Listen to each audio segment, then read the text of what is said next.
Signori, buonasera, io non mi vedo, va bene così, va bene così, va bene Perfetto. così. Come al solito, cazzi, Perfetto. tutto di corsa perché ovviamente sono arrivato adesso, in questo momento a casa. Se solo riuscissi a trovare la mia webcam in maniera tale da capire cosa che non va. Ah, eccola qui, webcam mia, cam mia. E dove cazzo è cam mia? Ho capito anche qual è il problema in questione. Devo solo ricordarmi come ho fatto. Ah, eccolo qua il problema in questione. Ce l'ho. Ce l'ho. Eccolo qua. Dovrei più o meno vedermi. Ovviamente no. Mentre tu lavori, dottore, che ci aspettiamo? Un bel cubo gelatinoso lì là. Onesto? Non ne ho idea. Vediamo Un bel mind flayer, che stanno non lo combinando. so. Non riesco a capire. Ah, eccola qua, webcam. Un mini mind flayer tipo Minecraft con i mini zombie così. Ok. Boh, vedremo, Sì, è apparso per un attimo. Ok, Sì, sì, ora sì, sì. adesso ci sono, adesso ci sono. Nel frattempo vado a... allora, io mi sono messo la maglietta col beholder. Di proposito. Quindi vediamo un pochino che cazzo stanno combinando. Cioè, cosa arciderbolina combineranno con questo nuovo... Ah, sono 9, 8, Andiamo 7. subito. Let's go. Andiamo. Let's go, ski, let's go. Let's go. Ok, eccoci, ci siamo, arrivati, veloci. Ecco qua, guarda che bello. Stiamo subito col biolderino. Some of our big heavy hitters like mind flayers and beholders belong to this kind of GUI category. And I think, as always with one of these categories, especially one that doesn't have sort of a self-explanatory name, it's good to pause for a moment and talk about what do we even mean when we say aberration? Because when we say dragon, well, people know what dragon A me è lo stesso introduzione che hanno fatto per le mostruosità. Cioè. On monstrosities, we needed to talk about what the heck does D&D mean by a monstrosity. In some ways, I feel we have to even more pause with aberration because this is a loaded word. I mean, it means È mutato. In un giorno avranno registrato probabilmente tutti i vari video. Sì, probabile. In other categories, and those other icky monsters are not called aberrations. So what we specifically mean when we put a creature into this category is either this is an icky creature that comes from the far realm, which is that realm in the D&D multiverse that is beyond the Great Wheel. It defies the laws of the rest of the multiverse. And in fact, if the far realm were to succeed at opening up and truly gaining dominance in the multiverse, the rest of the multiverse would collapse. It is this force that terrifies even devils and demons. It is, in a way, almost beyond good and evil, even though we code most of it as evil. Yeah. It is so alien that most mortal minds could not even wrap their head around how anything thinks in the far realm. And that's the thing that makes it scary. Yes, it is that unknowable quality to so much of it. And so aberrations are either creatures from the far realm or creatures that Si sente tutto, ragazzi, vero? far realm and have been in the Ci vedete, ci Poi sentite? i Mind Flayer non ci spacchiano niente col Far Realm. Tra le altre cose. Altered by something from the far realm. And so it's because of that Ok, bene. that sure there are some malevolent creatures in this category, especially the ones who are directly connected to the far realm, but we also have a few benevolent creatures in this category. The 𝗠XX, for instance, is in this category. I like to think that with the 𝗠XX, that even the 𝗠XX on some level Stiamo veramente parlando del 𝗠XX? is unknowable, meaning È puccioso, no? benevolence. We've all probably met people like this before, where Ma vogliamo dedicare veramente tempo al flamp? Yeah, yeah. Like it seems to Vabbè. defy all reality. Non lo vuoi un bel peluche del Flamp pagato 20 euro? Represents a different extreme from the far realm Beh, than, say, già an meglio, Aberration, meglio. Or a mind flayer. When it comes to creatures who have been shaped in some way by the far realm, people, when they open up the new monster manual, are going to discover some new members of the aberration category. The two most prominent Sono being confuso. the 𝗠ർക്ക് and the Githzerai. Yeah. We already showed Cosa? that we were going to do this in the Planescape book. That you Forse sono found. avanti. Cosa c'entra i anche Githzerai? We did Io this sto avendo because paura. we really Fermi. wanted to drive home for people in the game design itself that Githzerai and 𝗠ർക്ക് aren't simply people who happen to live in the astral sea. Yeah. Like they were a people who were completely transformed by the 𝗠rythid generations ago, and they have their own section in the monster manual because they have been transformed so much that they have all of these psionic powers. They live in an environment that would be mind-blowing to most people's. Right. Continua. Voglio capire dove vuoi andare a parare. Così. Esatto. That very concept is, many of our brains would sort of blue screen for a while Yeah. to process that. And so if people are wondering why now are 𝗠ർക്ക് and Githzerai in this category, and again, this evolution actually started back in Planescape, it's because they are way beyond humanoid. They are something else. Mamma mia. Then in contrast, people, when they look at the new monster manual, are actually going to find a few creatures that used to be humanoids that have now actually been absorbed into our NPC stat blocks. For instance, orcs now, and you can find this on a table at the back of the book, are still in the book, and you'll see them in the art, but they're actually represented by the host of NPC stat blocks we have. Because orcs, like humans and dwarves and elves, are all part of the humanoid family, and we typically represent humanoids with our huge variety of NPC stat blocks. Whereas creatures that maybe used to be in the humanoid category, where we've moved them into a brand new category, we not only have changed their type, but then we have typically amped up what is otherworldly about them. So you see that here for this, for today's topic, aberrations. You'll see that with 𝗠ർക്ക് and Githzerai. That again, they are way beyond just the. Ma questo è anche un orco beyond the baker of the street.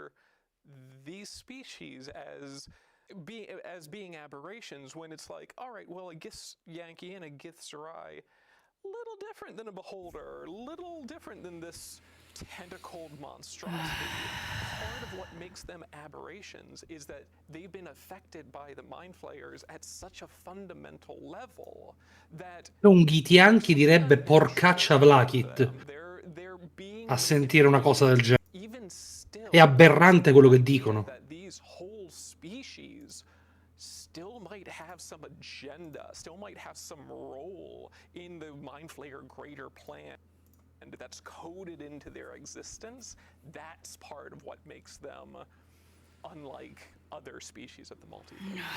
And for those that don't know, what is the defining kind of like separation between 𝗠ർക്ക് and Githzerai? So the 𝗠ർക്ക് and the Githzerai used to be a single people. Bravi, hanno giocato a Baldur's Gate 3.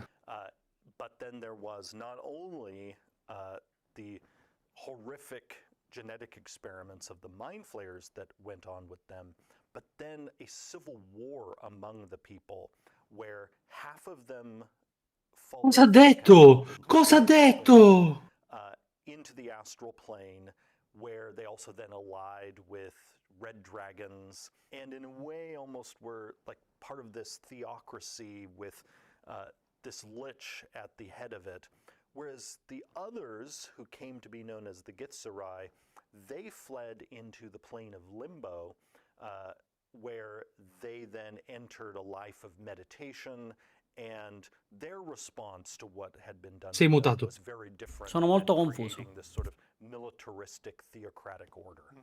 And they might even be a little more aware that there's something that's going on with them and are actually focusing on their own mental development, psionics, element, discipline, to make sure that if something does get triggered, they're not just going to be tools of the mind flayers again. And we don't have to do a massive deep dive, but the mind flayers are one of those unknowable intelligences. But this is one of those unknowable intelligences that has an empire and a set goal that no one knows. It's that great plan. What is this plan? Not specifically what it is, but like it's referenced. We always reference it as that kind of that storm cloud brewing overhead for all characters in D&D. So the great plan of the mind flayers is similar to the day of mourning in Eberron, where it is something that everyone knows about.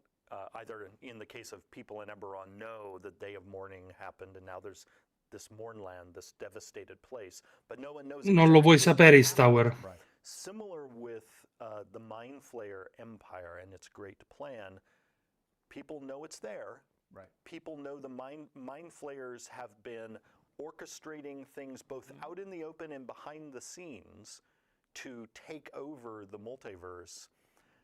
But people do not know all of the ways in which Mind Flayers have done it, all of the ways in which, it appears in many cases that the Mind Flayers have been defeated, but then you see them rise up again someplace else. We have seen this in recent D&D books like 𝗠дэл𝗲 and Below, The Shattered Obelisk, discovering that those obelisks that had been appearing for years in our adventures were a part of the Great Plan. And also what's even scarier is the Great Plan isn't just in the material plane. It's also in other planes of existence. And so this is not just a storm cloud coming, it's almost like a whole planet that's about to crash. It's imagine if we looked up on Earth into the sky and saw, it looks like Mars is about Devo to fare un crash. commento nella loro chat. It's that scale. Like if the whole plan is ever allowed to come together, whole worlds would fall. Right. And this is why Mind Flayers, as well as aboleths and beholders to a lesser extent, have not only been viewed as multiversal threats throughout the history of D&D, but also a number of these far realm creatures are viewed as also enemies of the gods, because these creatures, these far realm creatures, in some ways view themselves beyond gods, and gods are almost like in their alien minds, this sort of silly thing that other creatures require. And even sometimes they are referred to having gods of their own, but you have to think of sort of when an aberration has a god, you have to remember the baseline is they think of themselves as being equal to gods. So if they're worshiping something that they think of as a god, is like their god is like beyond gods. Yeah. Because they don't view themselves as just, we're just another type of person. Like they don't even have a sense of personhood the way people from the rest of the D&D multiverse have. I sometimes will see, people refer to, Mind Flayers are people... Dato che non abbiano l'anima, ma questo è un altro discorso. Because they don't think of themselves as people the way we as humans do. Io sto trattenendo da ogni commento alla fine. They are in a way, they have a style of sapience that is completely different from humans and other humanoid creatures. And we've had examples of rogue mind flayers here and there in very specific works of fiction. To give people an example of a mind flayer that has freed themselves, but that is far and few between. The rogue mind flayers are the rare exception that prove the rule. Right. The fact that it's a big deal that this Ma mind cosa flayer sta succedendo? has figured out it likes cake. That's I rogue man flayer, ma che cazzo sta succedendo? a silly example, but that should tell you how alien they are, because each of us as humans, it's just run of the mill that we each have thousands, if not more than thousands, of individual preferences that coalesce into who we are. fact that it's notable that there was a mind flayer out of billions, if not trillions, of mind flayers in existence that figured out it likes a thing. Again, that really drives home. They are not like us. Yeah, because now that one's been infected with like material plainness. It's a problem. A lot of this is also pretty heady. Like, this is the place for like your cosmic horror plots, your Lovecraftian plots. But even though we're talking a lot about all of this, we really want DMs to play with this. This is something where even though we have ideas for what we might do down the road, don't wait for us. Like, you don't need our permission, but you absolutely have permission. Go play with what these secrets are. Make these parts of your campaigns. Develop your own stories and mysteries about them. An element too that is far less heady is there are new stat blocks in here, yo.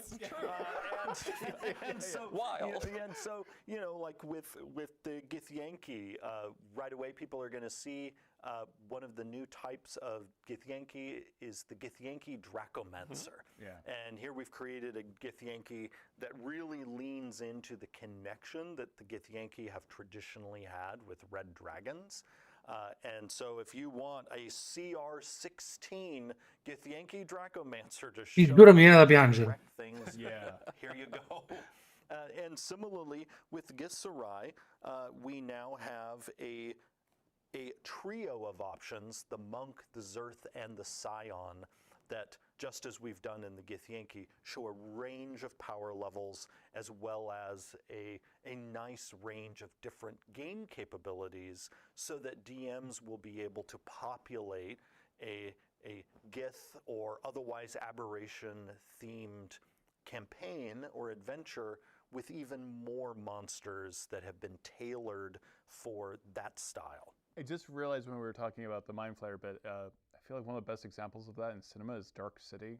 It's very Mind Flayer coded, that entire film, really.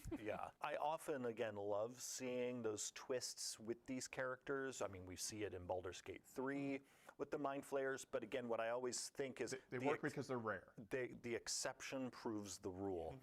My one caution when DMs, you know, take the reins and do what they want with these creatures is just a reminder is if every monster just ends up being a human, basically in a monster suit, that actually takes away some of the specialness of the different types of creatures.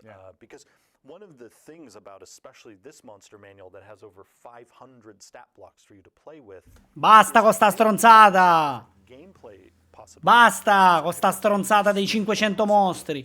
Morgan, c'è il mio telefono che è impazzito, io non so chi mi sta scrivendo a manetta.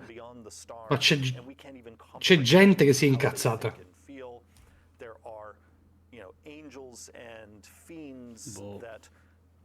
Io un'idea ce l'ho, Sed.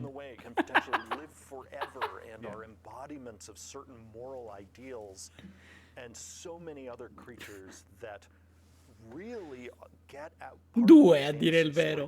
Can be so exciting because you can, in fantasy, engage with creatures that just would not be conceivable in our world. Creatures that see reality entirely differently from how we do, who think and feel differently from how we do.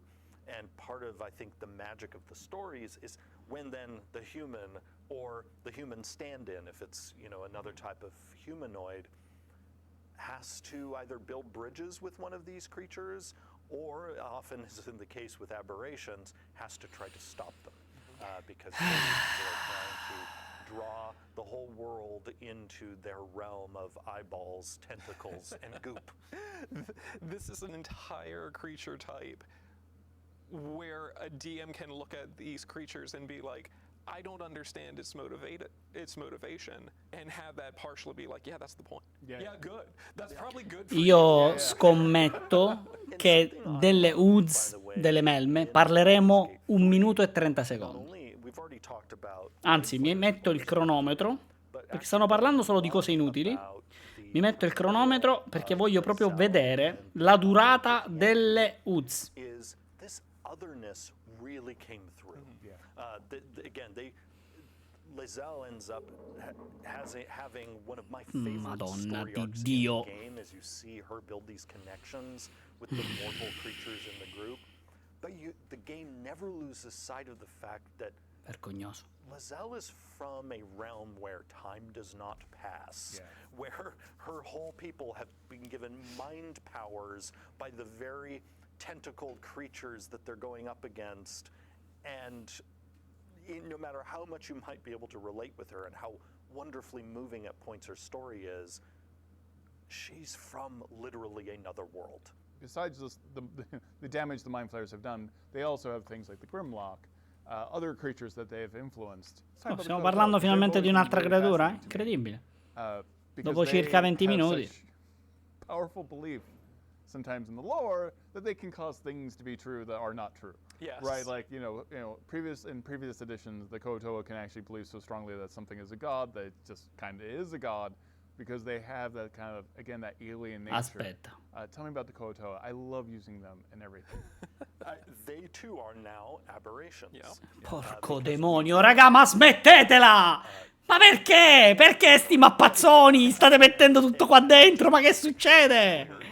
But also in terms of their story, they too are wholly other and have. Ma che cazzo stanno combinando? Really is not like what you would typically expect from E quale sarebbe la motivazione dei Kuo-toa che ora sono aberrazioni? Lì sono alieni, vabbè, vaffanculo, sono alieni. Ma qui? Moving a creature that maybe previously had been categorized as humanoid into another category, we're often looking at the fantasy of that creature, and part of it is like what is their physical makeup, but even more importantly is what is their mythic makeup. What is their role in the multiverse? What are they after? Cioè, qui cambiandogli la tipologia abbiamo risolto il problema di qual è lo scopo dei Kuo-toa, come cazzo si chiama. Ci sta. Like their goals are largely centered on reshaping reality, making their own gods, and doing whatever it is they're doing out down at the bottom of the sea, or deep in the Underdark. And I'm purposefully being mysterious about whatever it is they're doing, because in a way, any aberration that you pick, with again maybe the exceptions of the ones who might befriend you, like the Gith or the Flump, most of them, part of their mystique is no one but the DM ultimately knows what are they up to and why are they doing it. Yeah. And the decision they make about a particular group of Kuo-toa or a particular Mind Flayer doesn't even have to be true for all of them. Because you might find that one cell of Kuo-toa has a completely different set of bizarre goals from another set of Kuo-toa. And again, that to me is what makes them so fascinating as monsters. Well, and in the Kuo-toa's case, that's very likely. They're not empire builders. There's not some great Kuo-toa agenda. Every different group of Kuo-toa that you run into probably has different agendas, different bizarre beliefs, all of that. And that's part of what makes these fish creatures just so, like, what's the deal with them? They're just all a little off. Weirdly enough, my inspiration for Kuo-toa is the movie Midsummer on some level. Well, and when it comes to stat blocks, the Kuo-toa section has also expanded, so that it now has the baseline Kuo-toa. We have a stat block for the Kuo-toa whip and a full stat block for the Kuo-toa monitor. E robe di 3.5. Cioè, non c'è un cazzo di nuovo, raga. Solo le porcherie che non hanno senso, tipo l'apprendista Death Knight e la casa Revenant. So that you get the 4 full stat blocks to play with. I don't know why I love them so much. I started doing all of them with Tom Waits accents for some reason. It felt appropriate. Whenever I do them, I give them the voice of, oh my gosh, what was his name? It was the fish guy from He-Man and the Masters of the Universe. Oh my god, I don't remember that voice. Yeah. Tritone. Stavo per dire una cosa bannabile. I just went the other. I was just like, so, what do you guys want to do today? Make a god. It's just real gravelly. Like Kuo-toa. Secondo me quando ridono è perché ci perculano. They're smoking a lot. They just bob their heads up above water and vape. So we have a lot of really classic creatures. We have, amongst the aberrations, we also have one of the most unique personalities in D&D history. We have the Beholder. I love Attenti! Attenti! Attenti! Nightmares that can become true. Mi hanno scassato i 𝗠XX, tocca a te adesso. No, compare, se mi scassano i beholder, spengo la live, vaffanculo. I wouldn't say they're relatable, but they have personalities that we can all agree not to like. So, tell me more about Beholders. So the Beholder has returned now with all of its eye rays fine-tuned. So what people are going to discover is that some of the eye ray options now are more dangerous than they were before. Something that we fine-tuned in the Beholder is, because this is one of the rare creatures where the typical way you DM a Beholder is you roll a die and it just randomly determines which eye ray is shot off. We wanted to make sure that on average the eye rays were delivered. Ok, ci sta. Ci può sta. Ci sta. Something we assured as thoroughly a decade ago.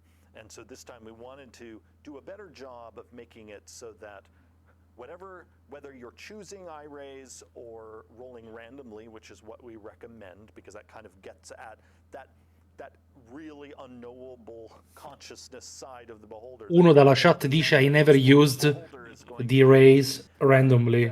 You're going to find that on average, whatever gets produced from those die rolls is going to tend toward keeping this Beholder terrifying and on its CR. Why is this such a, and I say iconic, I guess pun intended, but why are they so iconic to D&D? And we also have variations kind of Beholder kin. I mean, well, the Beholder has been with us since the first edition Monster Manual. Yeah.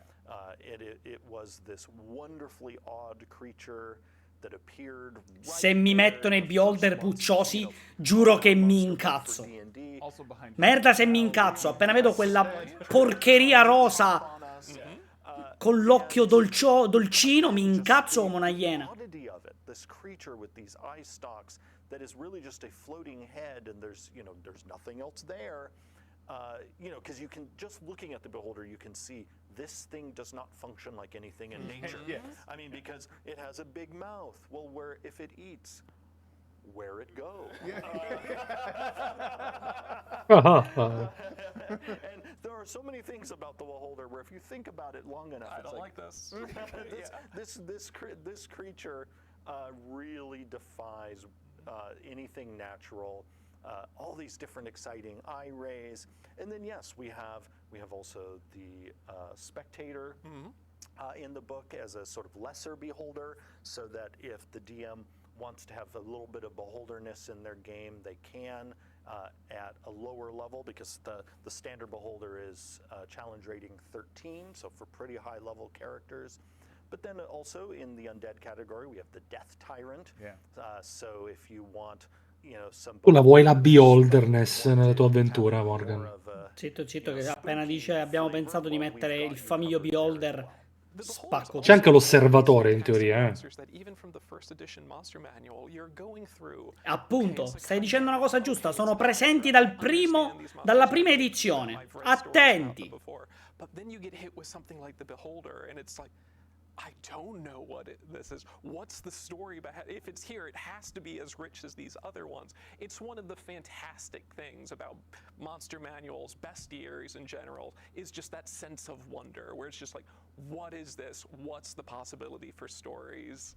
You always kind of remember the first time you send a Beholder after people who are new to D&D. You only have so many bursts of meeting a Beholder or Spacer Beast and some of these creatures, because they're just like, I've never seen this in Game of Thrones. Like, like there's no corollary to this creature in any way. That uniqueness of D&D. Yeah. There's interesting lore bits that I think some people, maybe you even don't know about Beholders. Why don't Beholders like watching games? Do we have to do this? We do. Why? Well, because most games are spectator sports. Abbiamo tempo da perdere pure con le battute di me. Guarda, rivaluto la mia battuta sui vampiri e sull'elementare dell'acqua. I don't understand the motivation. I don't understand why this is happening. I'm uncomfortable with it. Thanks for revealing your creature. I'm all tentacles, chest down. I just swore. You have no proof I have legs. I'm so sorry. I'm not. I love it. I love the torture of it. What else? That does introduce an interesting existential question. If someone has only ever seen us in videos, they don't know what's below here. I've avoided it for years. It's time for me to confess. I'm a mermaid. Io lo so cosa ce l'ha sotto. Ed è rosa, è What sporco. monster half does everyone on staff have? Like, who's the spider? Mi dissocio. Random table for everything that's not. Così per sicurezza intanto io mi dissocio. We've got some other fantastic aberrations. We have the aboleth, which is, again, one of these kind of... L'aboleth praticamente è completamente diverso. Che cazzo? Cos'è? Fishy mastermind. We have fun things like the piercer, the roper. Yeah. Slaads. Slaads are so Stavo strange. leggendo l'elenco, ok. And a great introduction as well. They are all strange. If it has aberration on the tin, it's strange. That's part of the point. Working on this book actually made me fall in love with piercers, because piercers for so long have been sort of like, so it just falls on you. I piercers sono pericolosissimi. Which is sort of like, Che ti becca un piercer ti uccide. Ti scoppia. Ma poi sono delle creature bastardissime. What else is there? Can we make them cooler? Okay, let's get the dark mantle in there to like liven up the life cycle and whatnot. But the piece of art for the piercer in this, where you've got like a small halfling character like spelunking across the ceiling, coming face to one-eyed monstrous face with like a... Lo accoltella perché da quella posizione il piercer non serve a un cazzo. Oh, these things mean business much more than I've ever given them credit for. Yeah, absolutely. And then, like we mentioned, the roper is another one of those things that you typically like. You can run into. Grande creatura roper, fortissimo, kind of bellissimo. Just like this towering rock-looking like thing with tentacles that wraps onto you. And several of the creatures we talked earlier about. Some humanoids that are now in the aberration category. Some of these creatures used to be monstrosities and are also now in the aberration category, because a big part of some of the recategorization we did was working to get everyone into sort of the right place for how they fit into the broader story of the D&D multiverse. And so, yeah, we wanted to make it so that like the roper and the piercer were a part of that broader aberration horror story, and to also help DMs maybe make a bit more sense of these creatures in their own world building, to imagine, whether using the story prompts we give or stories of their own, ways they can connect these creatures in their stories and in their adventure designs. The body horror is also kind of built into some of these creatures, like mind flayers. Adding a tadpole to someone and they eventually turn into a mind flayer themselves, or having their brain eaten and then they consume those memories. But with Slaads, it's very much like that tadpole gets in them, or they are bitten, and the disease works its way through you, and you will eventually like erupt with a Slaad tadpole coming out of your chest. And there's a variety of them. Exactly, and that's one of the things that makes Slaad more than just like, it's like a xenomorph where it does this thing. It's like, no, these are creatures from a different plane. They're fundamentally magical. So it's not just a matter of biology. It's not just a matter of X happened, then Y, then Z. There's this magical element. The blue Slaad, the red Slaad, the green Slaad, they're the way that they create more of their kind is different each different way and has different results. And people will find when looking at the Slaad stat blocks that we have amped up the otherworldliness of the creatures. You will find that maybe before, one of them might have just wielded a mundane longsword. Now instead has a chaos blade where the creature itself doesn't even know what condition their attack is going to deliver. And you will see throughout not only these creatures, but actually many other creatures in the book, particularly otherworldly ones in other creature types, where instead of the mundane weapons that they had before, they now have attacks that really speak to their identity, their place in the multiverse. And again, the cazzo stai chaotic abilities parlando? of the Slaad is just one of many examples of that style of design approach Il cronometro. in this book. All right, let's talk about oozes. Everyone's Let's go. favorite squishy things. There's something about oozes that is just horrifying because we have nothing really kind of as similar in our real world, but there's something visceral and terrifying. Well, even with aberrations, there's usually something, Some structure.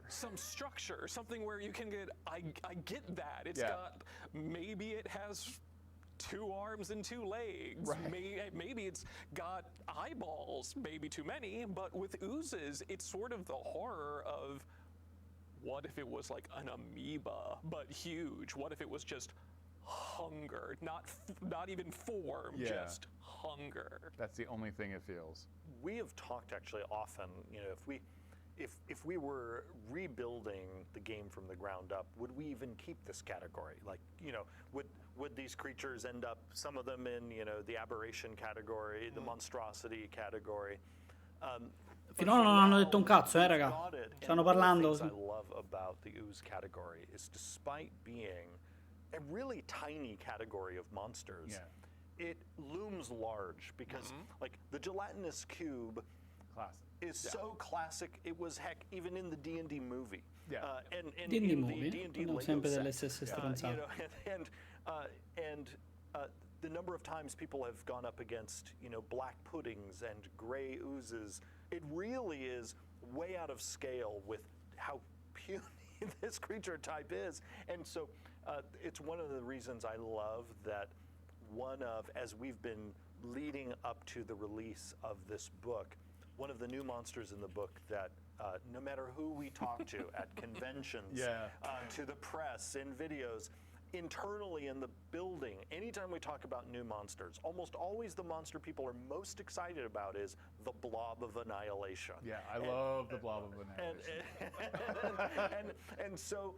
and the art is amazing. And we decided that the Blob would get to be... Il primo mostro nuovo? Incredibile. Un Oozes. Il primo mostro nuovo. Looms large. And again, appropriately enough, the Blob looms larger than almost E non lo so. anything in the game. Non lo so. When we talked about it, one of in our earliest meetings about the Blob was we would want even the Tarrasque, if it sees a Blob of Annihilation, to pause and think, do I want to deal with this today? It's going to be a mess. I might go to the other side of the planet today and just let it annihilate what it wants to annihilate, and then when it's imploded into the astral sea, then I'll come back. Yeah, and the Blob of Annihilation feels like a world killer, potentially. Yes. It's such a threat. Yes. And it is, in many ways, it's the concept of the gelatinous cube blown up to a catastrophic scale. Right. Because the gelatinous cube, we often, it's a scary creature, but at the same time, it's kind of funny. Like, it's, instead of the marshmallows in the Jell-O mold that was brought to the potluck, it's people. And with the Blob of Annihilation, it's like it's buildings and a whole town of people, and they're slowly dissolving, or not so slowly, and their remains being shunted into another plane of existence. So it is. I think that also gets at a little bit of the scariness of oozes, because they also have like the consistency of something that we all like as kids. Typically, it's like yummy pudding. And it's like, imagine the pudding or the flan or the tapioca or the Jell-O trying to kill you. That's this creature type. There's something weirdly charming about gelatinous cube. I don't know why. I always wondered if gelatinous cubes were only square because of dungeons and years of evolution. They were just like, I guess this is our shape now. Just kind of like when you shake cranberry. Oh, the cranberry sauce. The cranberry sauce out, and it just has like the rivets in it. Disgusting. Eccolo. Has a soft spot for gelatinous cubes. But people often forget, like, because we always depict it, we have to like add a little bit of green or color to it so you can see it in an illustration. Otherwise, what's the point? But like, you fall into this thing on accident. And then it dissolves you. The experience of going into gelatinous cube is horrifying, despite the number of stuffed animals or action figures or cubes. Si va a cercare gli appunti perché non si ricorda manco che deve dire. I do have a lot of them. The ability to like 𝗠ście truly horrifying creatures, absolutely incredible. But I think that the art for the gelatinous cube in particular does a great job of sort of bringing things back and being like, no, if this thing gets you and you don't have a buddy there to help you get free, your equipment's going to be treasure for the next adventurers to come across it. There's been a weird utilitarian aspect to gelatinous cubes in every game I've ever played. And some of this is my fault as a DM, but They're also like as a player. cleaners. Yeah, as like they're cleaning the dungeons, or they're the garbage disposal, or I've stuck a vampire in Planescape inside this gelatinous cube to slowly dissolve over time as punishment. Knowing that it's Merda, questa è una bella idea però. Well, and the gelatinous cube is one of those classic D&D monsters, similar to the owl bear, that for decades has kind of been in the a wizard did it category. Because it's just like, where did this thing come from? Why is it here? And speaks in so many wonderful ways to the game's roots, because so much of the game in the early days did take place in dungeons. And so there were monsters like the gelatinous cube that were in many ways created by the dungeon itself. Like the gelatinous cube really is there for, like, because it even looks like a die. It looks like a six-sided die. Like it to me, it could almost be a mascot.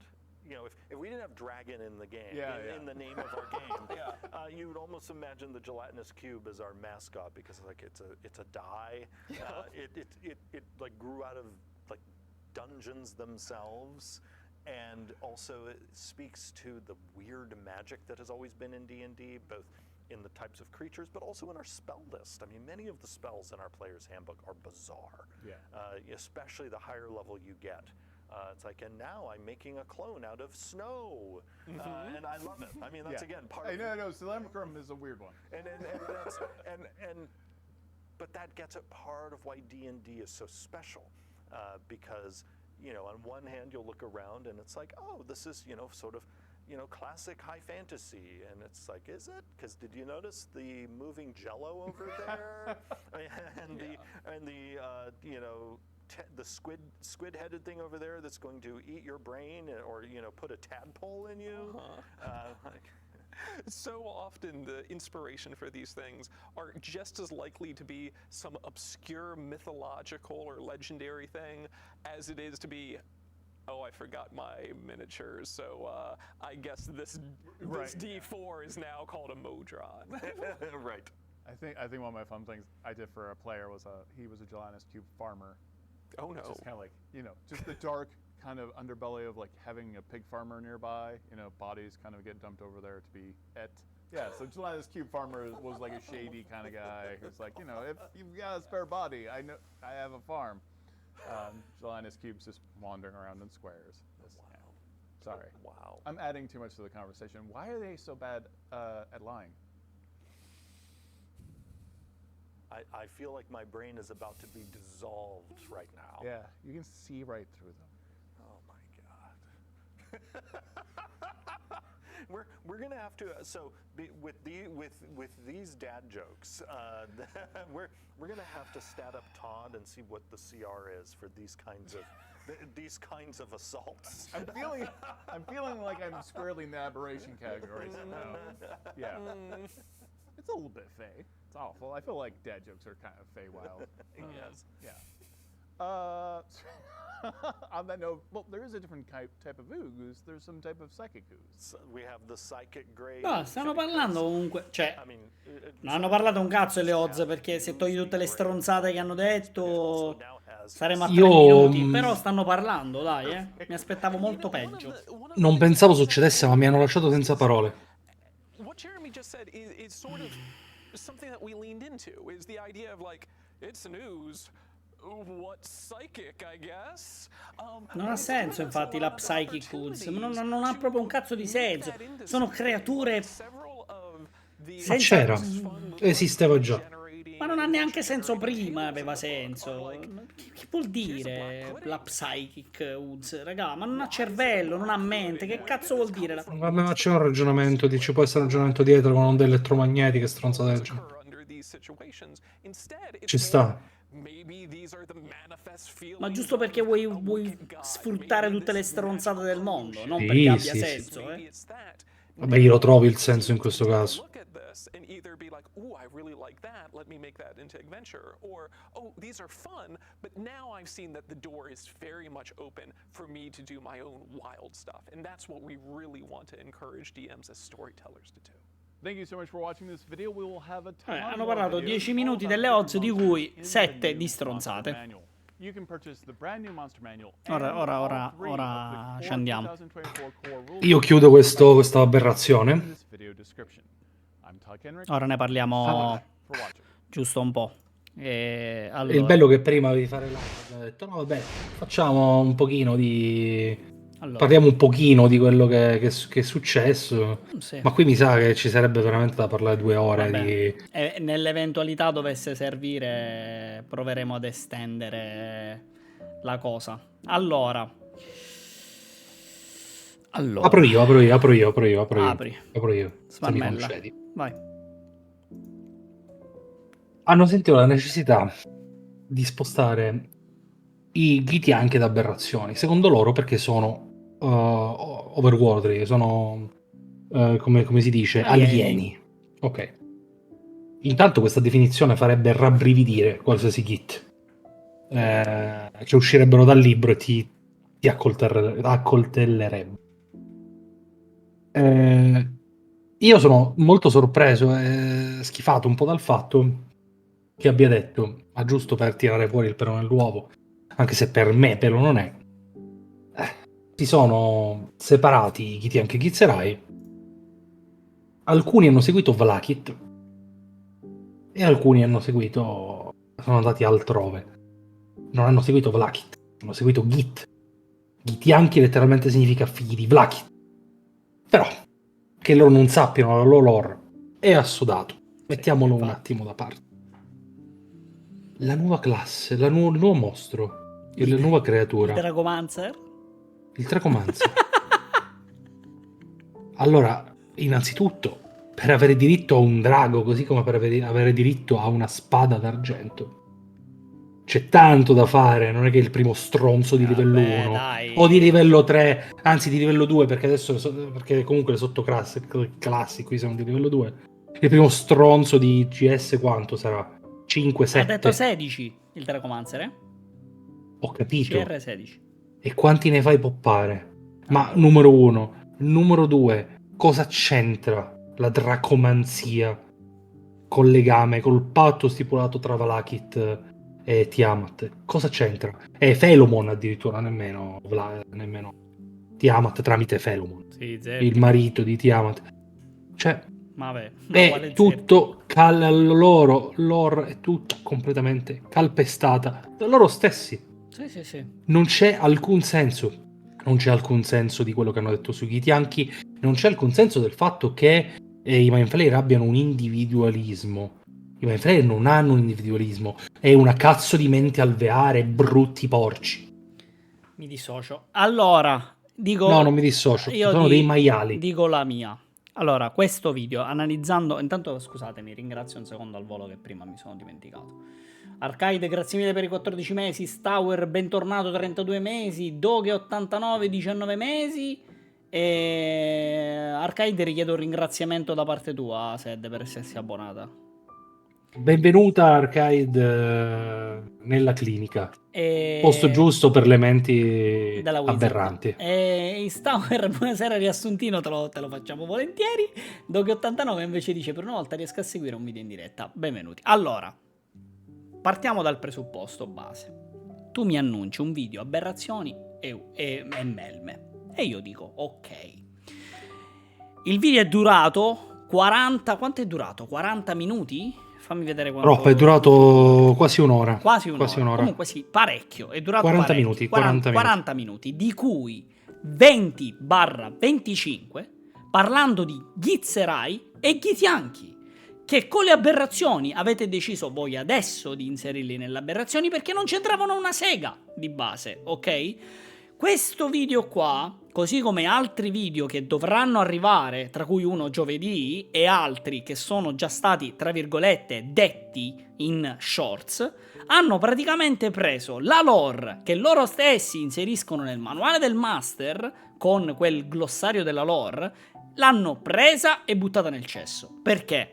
I Githyanki sono diventati aberrazioni perché, alieni, hanno una mente aliena, vabbè, non ha senso. I goblin sono fate.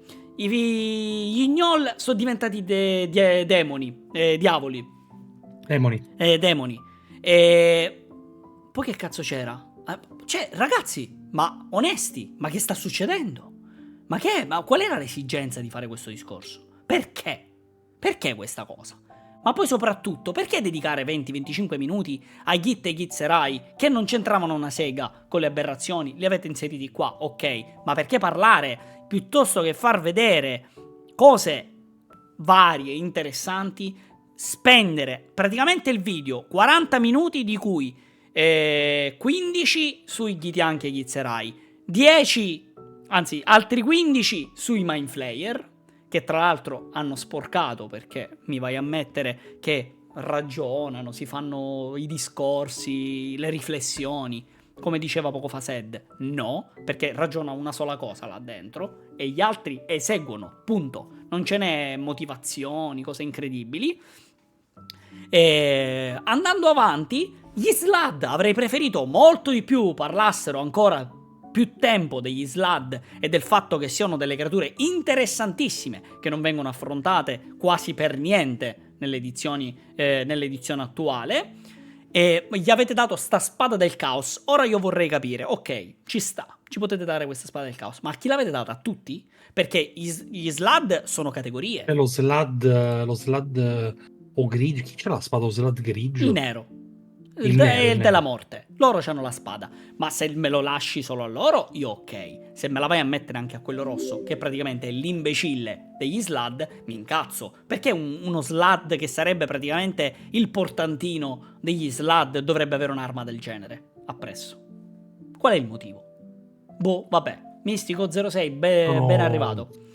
Loro praticamente... Sono veramente... Allibito, io sono allibito. Cioè loro hanno preso 50 anni di storia, l'hanno, cambiata, trasformata, alterata, e tutto perché, mi dispiace dirlo ragazzi, perché così come era bello, sì, è lo Slaad della morte, vabbè, perché così come era bello ed è stato bello per quello che poteva portare di innovazioni Baldur's Gate, è stato distruttivo, perché tutte le porcherie che stiamo vedendo adesso sono semplicemente accenni fatti su Baldur's Gate. Ma non è quello il punto, perché se tu prendi, per esempio, ragazzi, abbiate pazienza, è uno spoilerino su Baldur's Gate, faccio un cenno quando è finita. 1, 2 e 3. L'imperatore è un'eccezione che conferma la regola, ok? Ed è bello per questo, perché è il fiocco di neve. Capisci cosa voglio dire? L'eccezione conferma la regola, è bello per questo, perché è unico e irripetibile. Se tu vai a standardizzare una cosa come l'individualità, che non esiste in una colonia Mind Flayer, hai fottuto completamente il concept di tutto. Esatto. Completamente. Come Drizzt. L'effetto Drizzt. Esatto. L'effetto Drizzt. Drizzt, eroe contro la sua stessa natura, bla bla bla, tutti draw su Drizzt. No. Adesso mi stai mettendo i Gith come aberrazioni. Come te la gestisci in game? Sarà più possibile fare personaggi Gith? Perché non posso farlo? Perché devo fare un'aberrazione? Cosa succede? Qual è l'implicazione? Ci sono tantissime implicazioni a livello meccanico di questa Loomis cosa. non lo vuoi sapere. Fidati. No, Loomis, guarda. Non lo vuoi sapere, Loomis. Guarda. Non lo vuoi sapere. Credimi. Guarda, sulla scala Neotiug l'hanno rovinata 1000. Ti dico solo, faccio piccolo recappino. Githzerai adesso sono aberrazioni. Git non è mai esistita perché i Githzerai hanno seguito 𝗏𝗏 Tunerat. Ci sono i Dragomancer. Ci sono adesso i Githzerai Dracomancer che hanno stabilito un legame così forte con i draghi di Tiamat che hanno sviluppato della magia. Quindi il concetto del Gish si va a fare fottere. Adesso hanno i maghi. Non usano più la magia psionica, attenzione. Adesso usano la dracomanzia. Poi ci Bellissimo. sono... hanno... i Mind Flayer si fanno le ragionate. Perché... I main Flayer hanno dell'individualismo. Non ragionano più come mental VR. Ogni tanto qualcuno si sveglia e dice: ma sai che oggi quasi quasi faccio quel cazzo che mi pare a me. Ma chi è questa mental VR? No, anche Ma chi è la quelli mente- sotto controllo, anche quelli sotto il cervello antico hanno un individualismo, tutti ce l'hanno. Esattamente, Cazzo. Lumis. Sì, si sono andati a riciclare. Ma come è successo anche per altre cose, attenzione. L'unica, poi hanno parlato, hanno impegnato minuti e minuti di video con battute, frecciatine stronzate. Che io, ok, ci può stare ogni tanto, ma minuti e minuti, ragazzi, porcaccia la vacca. Cioè, l'unico mostro che credo sia nuovo, ma magari ammetto ignoranza se così non dovesse essere, è l'Oozes dell'annichilimento. L'unica Che a quanto pare è gargantuesco. che è gargantuesca perché ingoia le città. Ok, l'unica creatura che io personalmente non ho mai sentito prima d'ora, che loro ne parlavano per meme durante le convention e l'hanno fatta diventare una creatura reale. Ok, mi può anche star bene come cosa, però, ripeto, sto video, a parte parlarci, che poi io voglio vedere tutte queste informazioni che loro hanno dato sul Githzerai, che decide, il Mind Flayer che si fa il ragionamento da solo, tutte ste belle stronzate, ma saranno presenti nel manuale del mostro. Cioè, questi dettagli, queste informazioni di cui voi avete parlato, ne avete parlato perché le avete stabilite voi quando avete creato il mostro, o le inserite pure dentro il manuale e quindi la gente ha modo di recuperare queste storie? Perché questa qua è un'altra domanda. Doge, per esempio, dice: a detta del manuale, secondo le regole, puoi sempre prendere razze e specie dei vecchi manuali, poiché retrocompatibili. Ma fino all'uscita di qualcosa di ufficiale, quelle di Git rimangono umanoidi. Non avrebbe senso. O sono carne o sono pesce. Ma come dicevo io tempo fa, quando scoprimmo, grazie a quello shorts di YouTube, che i gnoll rientrano adesso nei Find, io dissi a Sed, perché loro praticamente, non so se avete visto quello shorts ragazzi, praticamente loro dicono: abbiamo deciso, visto e considerato che gli gnoll seguono Yenogu, che è un signore demoniaco, abbiamo deciso che siccome seguono Yenogu, hanno bevuto il sangue di Yenogu e adesso sono Fiend. E io dicevo a Sed: ok, e se io voglio giocare una campagna che non utilizza il Forgotten Realms e quindi Yenogu non esiste, mi spieghi gli gnoll chi cazzo seguono? Perché sono Fiend? Punto di domanda. Cioè, non capisco. Non capisco i ragionamenti che li hanno portato. Perché non sarebbe cambiato assolutamente niente. Non sarebbe cambiato assolutamente niente mantenerli lì. Per quello che non riesco a capire è perché andare... No, i Git non erano aberrazioni in Monster of the Multiverse. No. Perché non è mai stato possibile il fatto di giocare un qualcosa che non fosse humanoid. Sì, Loomis. Vedi i goblin, vedi i cosi, vedi i goblin, hobgoblin, i bugbear, come cacchio si chiamano i git, ma anche fecero il reborn prima di diventare ufficiale, era non morto, era mezzo non morto, aveva doppia classe, così come come si chiama? Come si chiama quello che ha le corna, la corona di corna? L'Exblood. Non mi viene. L'Exblood era mezzo fairy. E hanno deciso di togliere questa notazione per non creare problemi meccanici, se non che eccezioni e zone grigie. Allora, sai qual è la cosa più grave? Che non ha senso, che perde ancora più senso? Che la maggior parte degli incantesimi che avevano effetto soltanto su alcune tipologie di creatura ormai non ci sono più. o sono stati ridisegnati in maniera tale da poter agire senza avere troppi cazzi. Quindi questa modifica di far passare una creatura da una parte all'altra acquisisce ancora meno senso, perché se tu avessi mantenuto quelle specifiche lì per alcuni incantesimi che magari avevano effetto solo su umanoidi, che avevano effetto solo su mostruosità o altre robe, tipo ora per esempio il blocca persone vecchio ti diceva può essere usato su umanoidi, se tu lo facevi con un mostro blocca persona non funzionava. L'esempio più pratico è quello. Quindi adesso teoricamente se tu lo usi su un git non lo blocchi perché è un'aberrazione se fosse mantenuto come prima, ma io credo che Anche sui goblin. e neanche sui goblin. Cioè, ragazzi, ma di che parliamo? Boh. Cioè, i goblin, siccome abbiamo sempre detto che bla bla bla, sono diventate fei. Va bene, gli hobgoblin?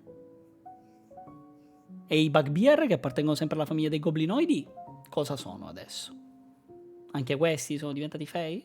Ah sì, ho letto quello che ha scritto Morgan. Sì, seguono Gorelick Sì, ma non sanno o manco loro chi Yegonogo, cazzo è Gorelick. sì, però ci sono c'è una tipologia di l'ho affrontato questo in un video sul master sa quello che fa sui gnoll, che c'è una razza più tribale, una particolare variante tribale che non segue divinità, è sciamanica.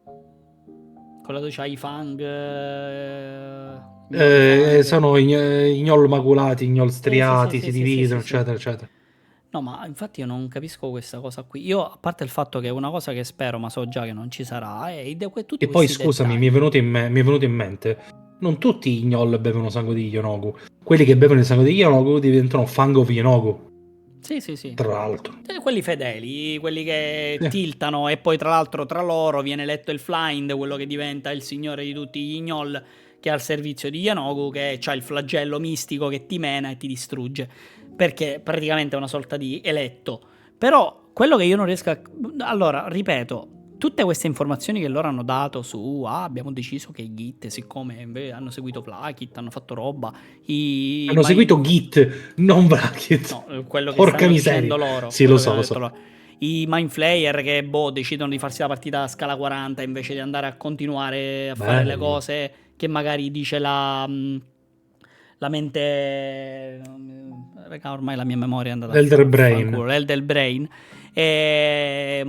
Tutte ste robe, gli Slaad che si fanno la scampagnata con le spade, tutte ste robe qui, ma voi le avete inserite pure dentro il manuale, perché questo bisognerebbe capire. Cioè, se io vado nella pagina di Mind Flayer, queste informazioni ci sono. Se io vado a vedermi le informazioni relative agli Slaad, queste informazioni ci sono. Se vado a vedere i Git o i Githzerai o i Dracomancer, queste informazioni ci sono, o io per saperle devo vedermi questo video, perché anche questo è importante. Perché ormai informazioni non se ne danno più. No, Loomis, Zertimon non esiste più. No, non ne hanno manco No, sto scherzando, non ne hanno non l'hanno parlato, ma accennato. manco di Git hanno parlato. Non hanno parlato né di Git né di cosa, hanno parlato solo di cose che la gente che ha giocato a Baldur's Gate può sapere. Perché questo devi dire. Questo video qua, così come magari anche gli altri, punta principalmente sulle cagate presenti su Baldur's Gate 3.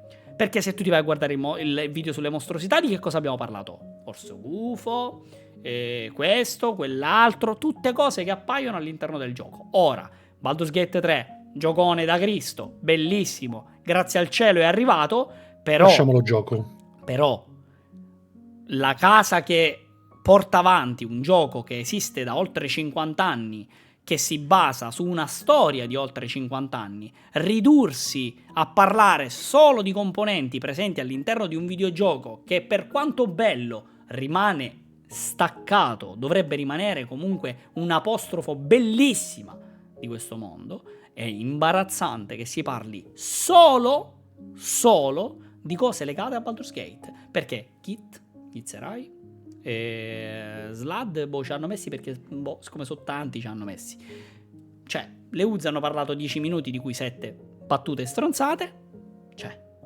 veramente Ci mangiamo il nostro padding. Chi attacca il padding? cioè fine, questo è stato il video. Ora ragazzi, giovedì parleremo di Goblin, quindi preparatevi perché giovedì si parla c'è dei scritto Goblin. proprio Goblin o c'è No, scritto scritto Fey. Ah. Ad ogni modo, vabbè. Beh, Inutile avvelenarsi oltre. Se vuoi aggiungere qualcosa tu, Sed, poi andiamo a chiudere. solo se posso essere bannabile. Tanto bannano te, non sono problemi miei. Il problema è che O bannano tutte e due. tu giocando con me poi non puoi giocare più. Quindi, fatti Cazzo. questa riflessione Comunque, e decidi. scherzi a parte, no, penso di aver dato sfogo a tutto il mio acidume. Vi siete fatti un nemico molto potente, Wizard. Dico solo Devastante. questo.